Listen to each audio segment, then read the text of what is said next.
In this video, I'll talk about how we can combine quantifiers to obtain a new statement that's different from universally quantified, different from existentially quantified. It's some sort of mix between the both, or you can consider it both quantified statements, universally and existentially quantified. And we'll talk about how to negate statements like that. So I'll start with example 3.10 to motivate us. So suppose we have this statement. For every real number x, there exists a real number y such that x plus y is equal to 0. So I want to identify first here my open sentence. X plus y is equal to 0. So I'll start by saying let r of xy be the open sentence. X plus y is equal to 0. So notice we have two variables here for our open sentence, but that's fine. Here x and y are real numbers. So symbolically, what the statement is saying is that for all x in the real numbers, for every real number x, there exists a real number y such that x plus y is equal to 0. So that's what this statement looks like symbolically. And this, again, is a statement. It's both universally and existentially quantified. What this is saying is that given any real number x, I can find there exists some real number y that might depend on that x, such that x plus y is equal to 0. In fact, this statement is true. Given any real number x, there exists a real number y being the opposite of x, being negative x, and then x plus negative x would be equal to 0. That's how I would prove this, but more on that later. But this is true, and this is what this is saying. Every real number, I can find some other real number such that their sum is 0. Now, what would it take for this not to be true?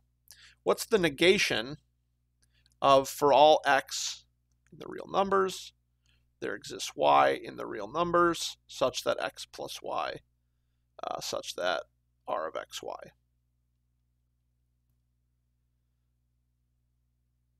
Okay, so what would it take for this to be false?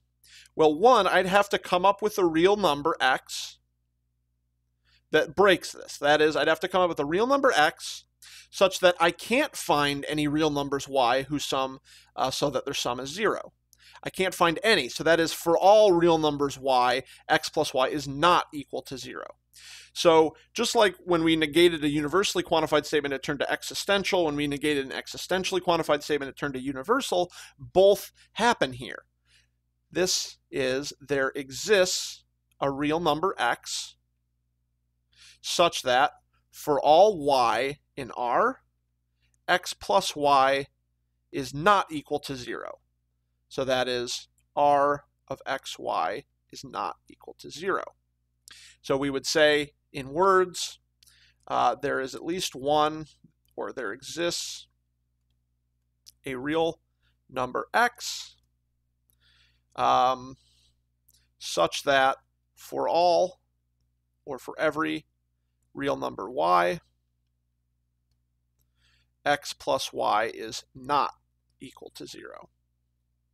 Oh, sorry, up here I made a little mistake. I wanted r of xy can't be equal to 0. It's a statement. I want to say not r of xy, which would be x plus y not equal to 0.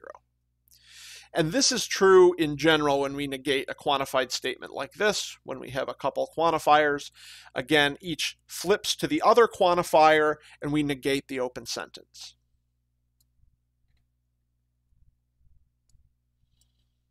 All right, let's look at another example here. There exists an integer a such that for all integers b, a times b equals 0. Okay, so we're dealing with integers here. So again, I'm going to define an open sentence for this. I'll call it Q. Q of AB is going to be the open sentence a times b is equal to 0. Then this statement here that's both existentially and universally quantified becomes there exists an integer a, there exists a in z, such that for all b in z, for every integer b, a times b is not equal to 0. So that would be, a times b is equal to 0. So that's Q of AB. So that's just writing down this statement symbolically. And let's think about the negation again. So negation of there exists A in Z, such that for all B in Z, Q of AB. So again, what would it take for this to be false? Well, I would have to show that for every integer A, there's some integer B such that A times B is not equal to 0. So that is, for all integers A, there exists an integer B such that not Q of AB. In words, this looks like for all integers A, there exists an integer B such that A times B is not equal to 0. So again, existentials flip to universals, universals flip to existentials, and we negate the open sentence. Now, there are cases where we have many different quantifiers on a statement, and the same will be true for those as well.